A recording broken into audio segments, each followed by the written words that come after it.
कि कभी कभी मुझे लगता है कि ये जो ऑर्गेनाइज़र होते हैं, ये ऑर्गेनाइज़र ही सबसे बड़ा क्लटर होते हैं। जितना टाइम इसको साफ़ करने में लगेगा, इसको असेंबल करने में लगेगा, उतने से कम टाइम में हम अपना काम हाथ से कर सकते हैं। जितने मुझे रियल प्लांट पसंद है, उतने ही इस तरह के फेक प्लांट भी बहुत पसंद है। क्यूट डेकोर आइटम, इस तरह के क्यूट डेकोर आइटम बहुत सुंदर आते हैं और चाय के सिर्फ 2 कप ही इसमें आ सकते हैं। आप तो इस तरह से चीज़ों को उतना ही लीजिए जितनी ज़रूरत है। Hello friends, welcome to home maker life. तो आज मैं आपके साथ शेयर करने जा रही हूँ 10 ऐसी चीज़ें जिनको मैंने अब ख़रीदना या इनकी तरफ देखना बिल्कुल भी बंद कर दिया है। पैसे बचाने के लिए नहीं, एक क्लटर फ्री और ऑर्गेनाइज लाइफ जीने के लिए। तो आप भी चाहते हैं एक पीसफुल और ऑर्गेनाइज लाइफ, तो वीडियो को एंड तक ज़रूर देखिएगा। पसंद आए तो अपने फैमिली और फ्रेंड्स में शेयर कीजिएगा, लाइक कीजिएगा और मेरे चैनल को सब्सक्राइब कीजिएगा, क्योंकि ये मेरी सिर्फ डीक्लटरिंग जर्नी नहीं, एक लाइफस्टाइल चेंजिंग जर्नी भी है। तो लेट्स डीक्लटर टुगेदर। तो सबसे पहले आज जो चीज़ आपके साथ शेयर करने जा रही हूँ वो है इस तरह के चाय और शुगर के कंटेनर। बहुत सुंदर सुंदर आते हैं मार्केट में। पहले इस तरह के स्टील के आते थे, इस तरह के स्टील के शुगर और चाय के कॉफ़ी के कंटेनर आए, और अब तो बहुत सुंदर सुंदर सिरेमिक के भी आते हैं, और अब तो मेटल के भी बहुत सुंदर सुंदर, ब्रास के भी बहुत सुंदर सुंदर आते हैं। तो इनको अब मैंने ख़रीदना बंद कर दिया है। बहुत सुंदर सुंदर आते हैं जिनको देखकर लगता है कि इनको हम ले लेंगे, हम अपनी किचन में रखेंगे, हमारी किचन बहुत सुंदर लगेगी, ऑर्गेनाइज लगेगी। तो हर दिन एक नई चीज़ आती है, नया डिज़ाइन का आता है, लेकिन जो हमने पहले से ख़रीद के रखे उनका क्या करूं? DIY बना लूं, प्लांटर बना लूं, या किसी को डोनेट कर दूं? तो ये तो कोई सोल्यूशन होता नहीं है। और कई बार क्या होता है, इनके जो सेट होते हैं, 3 सेट्स भी आते हैं, और इसमें कॉफ़ी का भी कंटेनर होता है, जो कि हमारे लिए बिल्कुल वेस्ट होता है। क्या उसको कहीं स्टोर करके रख दूं या उसमें कोई और चीज़ भर के रख दूं? तो ये तो कोई मीनिंग नहीं होता है। दूसरा है इस तरह के कुशन्स। देखने में तो बहुत सुंदर लगते हैं, हमारे सोफ़ा को, हमारे बेड को बहुत अच्छी तरह से ऑर्गेनाइज दिखाते हैं, लेकिन जिनके घरों में बच्चे होते हैं वो इधर उधर इन कुशन को फेंक देते हैं, या कोई बाहर से आता है और वो अपने सोफ़े पर जब बैठता है तो इन कुशन को अलग कर देता है। फिर हमें ही उनको संभाल के रखना पड़ता है, उनको सेट करना पड़ता है, तो हमारा टाइम भी वेस्ट होता है। और अब मैंने तो अपने घर में सोफ़ों से अधिकांश इस तरह के कुशन्स को हटा दिया है। सिर्फ जितनी ज़रूरत है 2 या 3 कुशन, उतना ही मैं रखती हूँ। तो ज़्यादा कुशन, ज़्यादा कवर ना रख के एक स्पेशियस और पीसफुल सोफ़ा या पीसफुल बेड अच्छा लगता है। दूसरी चीज़ है ऑर्गेनाइज़र। कभी कभी मैं सोचती हूँ कि पहले के ज़माने में क्या हमारा घर इस तरह से फैला हुआ ही रहता था? क्योंकि बचपन में हमने तो कभी ये ऑर्गेनाइज़र देखे नहीं, ना हमारे घर में हमारी मम्मियाँ इस तरह के ऑर्गेनाइज़र रखती थीं। आजकल इतने तरह के ऑर्गेनाइज़र होने के बाद भी हमारा घर बहुत फैला फैला सा दिखता है। पहले बगैर ऑर्गेनाइज़र के भी हमारा घर बहुत व्यवस्थित लगता था, और आजकल तो हर चीज़ के लिए मार्केट में ऑर्गेनाइज़र अवेलेबल है। हर छोटी से बड़ी चीज़ के लिए ऑर्गेनाइज़र अवेलेबल है, और इनको यूज़ करने के बाद भी घर वैसा का वैसा क्लटर्ड ही दिखता है। ऐसा क्यों? सोच कर देखिएगा। तो रियलिटी में मैं बताऊं कि कभी कभी मुझे लगता है कि ये जो ऑर्गेनाइज़र होते हैं, ये ऑर्गेनाइज़र ही सबसे बड़ा क्लटर होते हैं। जैसे ये ऑर्गेनाइज़र मैंने मंगवाया था कि इससे हम अपना काउंटर टॉप को ऑर्गेनाइज़ करेंगे। तो एक तो ये इसकी क्वालिटी इतनी हल्की होती है, दूसरा इसका बैलेंस भी डिस्टर्ब है। इसको मैंने इस तरह से थोड़ा सा सपोर्ट देकर बैलेंस देने की कोशिश भी की, फिर भी ये नहीं है। और स्पेस भी बहुत लेता है, और सामान भी बहुत ज़्यादा नहीं आता इसमें। दूसरा है इस तरह का ऑर्गेनाइज़र मैंने मंगवाया था। शौक में देखा कि इस तरह से फ्रिज में रात को सब्जियां चॉप करके इसमें रख दूंगी, और इस तरह का ऑर्गेनाइज़र मैंने मंगवाया था। लेकिन एक दिन रखने के बाद दूसरे दिन जब वो चीज़ें यूज़ की तो वो फ्रेशनेस उसमें नहीं थी, और इसको साफ़ करने में बहुत ज़्यादा टाइम वेस्ट होता है, क्योंकि इसके सारे जो भी बॉक्सेस हैं बाद में इनको क्लीन करके भी हमें रखना पड़ता है। तो टोटल टाइम की भी वेस्ट है, मनी की भी वेस्ट है।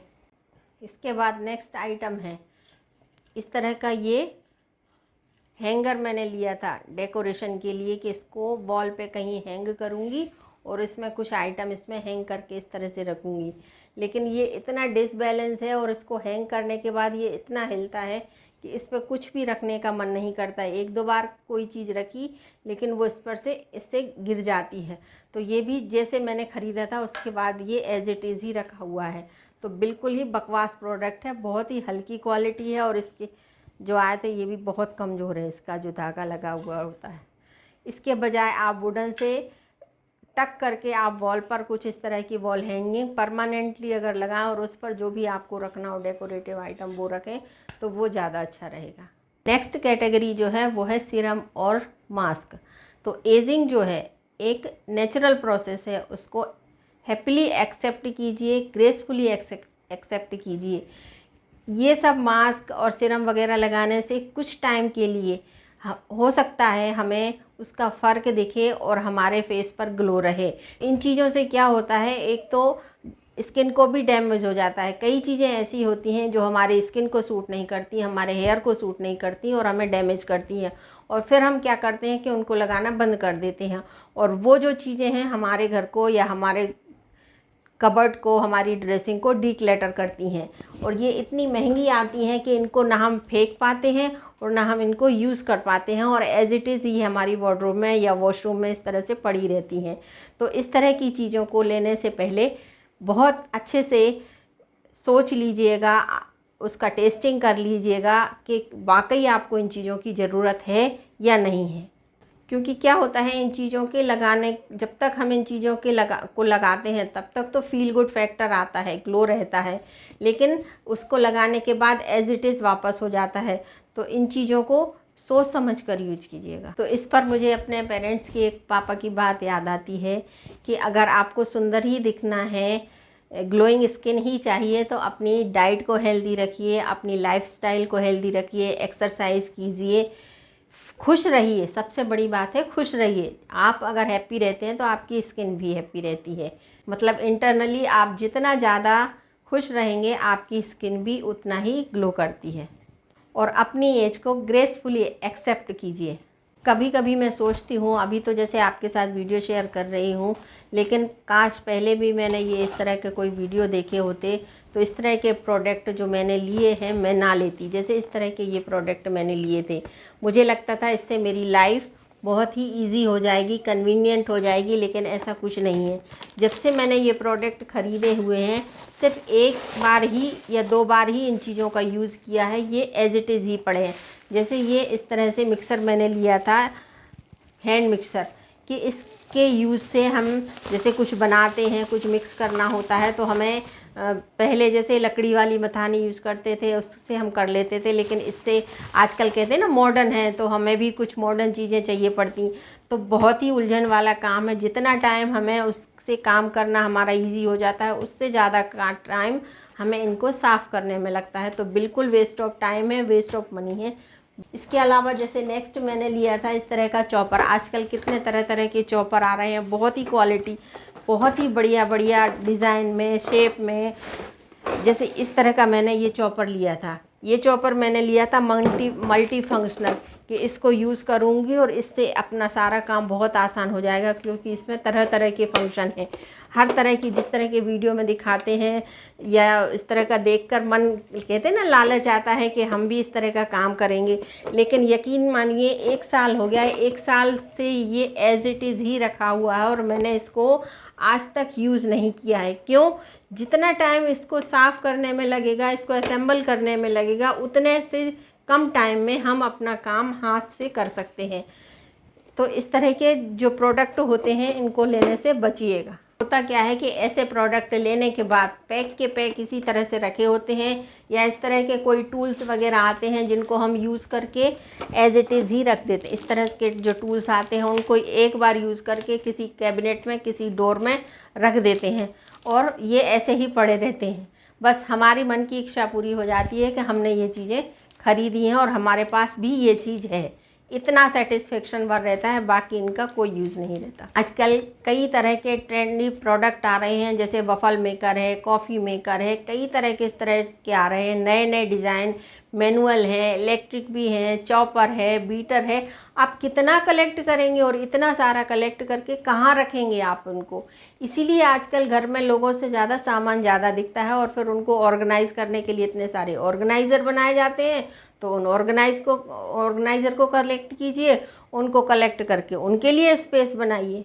तो अल्टीमेटली आपको उनको हटाना ही पड़ेगा। तो इस माइंडसेट से कहें या लूप सेट से कहें, आपको इससे निकलना ही पड़ेगा। तो इस तरह के वीडियो और इस तरह के प्रोडक्ट को मैंने तो देखना ही बंद कर दिया, और जब देखूंगी नहीं तो लेने का नहीं सोचूंगी। तो आपके साथ भी ऐसा ही होता है क्या? अगर होता है तो कमेंट सेक्शन में मुझे ज़रूर बताइएगा। अगली चीज़ जो लेना मैंने बिल्कुल ही बंद कर दी है वो है इस तरह के फेक प्लांट। इस तरह के फेक प्लांट एक टाइम पर मुझे भी बहुत शौक़ हुआ था, और मैंने बहुत सारे फेक प्लांट मंगाए थे। जितने मुझे रियल प्लांट पसंद है उतने ही इस तरह के फेक प्लांट भी बहुत पसंद है। लेकिन होता क्या है कि एक टाइम के बाद हम इनको लेते हैं, ख़रीदते हैं, रखते हैं, और रखने के बाद क्या होता है, इसमें डस्ट कलेक्ट होती है इस तरह से अंदर। तो डस्ट कलेक्ट होने के साथ साथ इनको साफ़ करना भी बहुत टाइम कन्वीनियंट होता है, बहुत टाइम इसमें लगता है। और दूसरा चीज़ क्या है, इस तरह से ये निकलते रहते हैं, टूटते बिखरते रहते हैं, और बहुत टाइम तक ये नहीं चलते हैं। इस तरह से मैंने तो लिया था, तो इस तरह से ये इसमें से निकलते रहते हैं, इसके फ्लावर इस तरह से, ये देखिए इस तरह से ये झड़ते रहते हैं। क्योंकि कई जगह क्या होता है कि हम नेचुरल प्लांट नहीं लगा सकते या स्पेस की कमी होती है, तो हम इस तरह के फेक प्लांट या आर्टिफिशियल प्लांट लगा के अपने घर को डेकोरेट करते हैं, अपनी बालकनी को डेकोर करते हैं। लेकिन एक तो ये इसमें डस्ट कलेक्ट होती है, इसके जो पेटल्स होते हैं, दूसरा सनलाइट आती है तो ये फेड भी हो जाते हैं। तो एक टाइम के बाद ये बहुत बुरे लगते हैं, और फिर इनको हमें फेंकना पड़ता है, डिस्कार्ड करना पड़ता है, तो वो हमारा मन नहीं करता, और ये इस तरह से एज इट इज़ ही पड़े हुए रहते हैं और हमारे घर को क्लटर्ड करते हैं। तो इनको भी देखना या रखना, हो सके तो नेचुरल प्लांट लगाने की कोशिश कीजिए। भला ही 2 प्लांट लगाइए, लेकिन नेचुरल प्लांट लगाइए। नेचुरल प्लांट की बात ही अलग होती है। और अब तो इंडोर प्लांट भी कितने बढ़िया बढ़िया सुंदर सुंदर इंडोर प्लांट आते हैं, जिनसे आप अपने घर के एनवायरनमेंट को भी फ्रेश रख सकते हैं और घर का डेकोरेशन भी बहुत अच्छे से हो सकता है। नेक्स्ट जो चीज़ है जो मैंने अब ख़रीदना बंद कर दी है, वो इस तरह के क्यूट डेकोर आइटम। इस तरह के क्यूट डेकोर आइटम बहुत सुंदर आते हैं, और मैंने भी जब इनको देखा था तो मैंने भी ये बहुत क्यूट सुंदर इस तरह के डेकोर आइटम ख़रीदे थे। लेकिन सोचकर देखिए कि क्या इन आइटम क्यूट डेकोर आइटम को इस तरह से ख़रीदना ज़रूरी है? जहाँ भी हम कहीं जाते हैं इस तरह की चीज़ें दिखती हैं तो हम इनको ख़रीद लेते हैं। तो लेने से पहले कोशिश कीजिएगा, इनकी क्वालिटी को देखिएगा क्या आपको ये घर के लिए ज़रूरी है और कितने टाइम तक ये आपके घर में रह सकते हैं। मैं जब कुकिंग वीडियो बनाती थी तो उसके लिए मैंने इस तरह के ये क्यूट छोटे से आइटम खरीदे थे, अपने काउंटर टॉप पर रखकर कुकिंग में इसकी करती थी। लेकिन फिर इसके बाद जब से मैंने कुकिंग के वीडियोस डालना बंद किए हैं, उसके बाद इस तरह से ये एज इट इज़ ही मेरे ड्रॉर में पड़े हुए हैं इस तरह से। अब मुझे समझ नहीं आ रहा, इनको फेंक भी नहीं सकते, डिस्कार्ड भी नहीं कर सकते, और इनको लेकर अब मैं पछता रही हूँ। तो इस तरह के आइटम्स को लेने से पहले एक बार सोच ज़रूर लीजिएगा कि क्या आपके लिए ये वाकई ज़रूरी है। इसके बाद है इस तरह के ये आइटम, किचन के आइटम आते हैं, इस तरह से वीडियो में दिखाते हैं कि बिना हाथ गंदे किए हुए आटा गूँथ जाएगा, 1 मिनट में आटा गूँथ जाएगा। तो मैंने भी सोचकर इस आइटम को ख़रीदा था कि मैंने कहा कि हाथ गंदे नहीं होंगे, फटाफट आटा इससे गूँथ जाएगा। लेकिन यकीन मानिए, इसको लेने के बाद मैंने आज तक इसको दोबारा यूज़ नहीं किया। फ़र्स्ट टाइम जब ये लिया था तभी इसकी टेस्टिंग की थी, और मुझे इतना पछतावा हुआ इसको लेने के बाद कि आप इसको कभी मत ख़रीदिएगा। जितना टाइम इसको साफ़ करने में, इससे मिक्स करने में लगता है, उतने में तो हम हाउसवाइफ ढेर सा आटा गूंद कर रख सकते हैं। तो बिल्कुल बकवास आइटम है, कहते हैं ना 100 पीस है बस, इसके अलावा इसका कोई यूज़ नहीं है। इसी तरह से इस तरह की लाइट्स वगैरह आती हैं जो चार्जेबल लाइट आती हैं, तो मैंने भी ये इस तरह की चार्जेबल लाइट मंगाई थी कि अपने जब किचन में कुकिंग करती हूँ तो गैस के ऊपर इस तरह से इसको चिपका के, क्योंकि इसमें चिपकाने वाला दिया रहता है कि आप कहीं भी इसको चिपका सकते हैं और इससे लाइट आए। लेकिन जब मैंने इसको यूज किया तो बहुत ही वर्स्ट ये आइटम निकला, क्योंकि इसका जो एडहेसिव था वो बिल्कुल भी नहीं चिपकता और ये वापस से गिर जाती है इस तरह से। तो इससे ज़्यादा अच्छा होगा कि आप कहीं एक टेबल लैंप ख़रीद लीजिए और उसको रखकर फिर अगर आप अपना कुकिंग वीडियो बनाते हैं या आपको ज़रूरत है तो उसको यूज कीजिएगा। मेरी तो ये एज इट इज़ उसके बाद पड़ी हुई है। इसके बाद नेक्स्ट आइटम है इस तरह की ये वुडन ट्रे। ये भी मैंने ख़रीदी थी जब मैं कुकिंग वीडियो में डालती थी, तो उसके लिए मैंने देखा था और मैंने शौक में ये वुडन ट्रे मंगाई थी। 1-2 बार यूज़ करने के बाद बस इसके बाद इसका यूज़ कभी नहीं हुआ और एज इट इज़ ही मेरी ये इस कैबिनेट में रखी हुई रहती है। तो मुझे खुद समझ नहीं आ रहा कि मैं इसका अब क्या करूं, क्योंकि ये इतनी स्मॉल साइज़ है। अगर हम इसमें कुछ रखते भी हैं तो 2 कप चाय के सिर्फ 2 कप ही इसमें आ सकते हैं। आप सोचें थोड़ा सा स्नैक्स की इसमें प्लेट आए तो वो नहीं आएगी। दूसरा, इसमें पानी लगने का डर है, आपको इसको साफ़ करने में भी दिक्कत होगी। अगर आप इसमें पानी लगाएंगे तो ये ख़राब हो जाएगी। तो बस सिर्फ ये एक 100 पीस के हिसाब से अगर आप लेना चाहें तब है, बाकी इसका कोई यूज़ नहीं है। तो इसीलिए कहते हैं कि चीज़ों को ख़रीदना आसान होता है लेकिन उनको संभालना मुश्किल होता है।